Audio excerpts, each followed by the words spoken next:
নমস্কার। সামনেই দোল পূর্ণিমা, 13ই মার্চ বৃহস্পতিবার সকাল 10টা 24 মিনিটে লাগছে এবং ছাড়ছে 14ই মার্চ শুক্রবার বেলা 12টা 24 মিনিটে। 14 তারিখে দোল পালন করা হবে।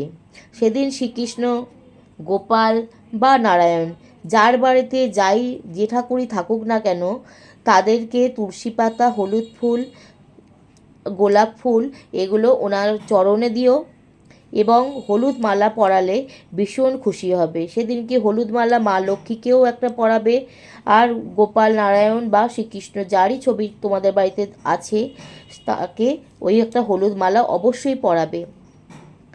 আর গোলাপ ফুল তো অবশ্যই ওনাদের চরণে দেবে। ভোগ হিসাবে চাল আর দুধের একটা পায়েস, সুন্দর করে একটা পায়েস করে আর মিষ্টি দিও। শ্রীকৃষ্ণের চরণে আবির, লাল বা গোলাপি রঙের আবির দিতে হবে।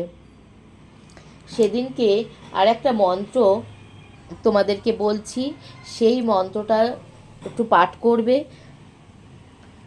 ওং শ্রীং হ্লিং ক্লিং মহালক্ষ্মী নমঃ।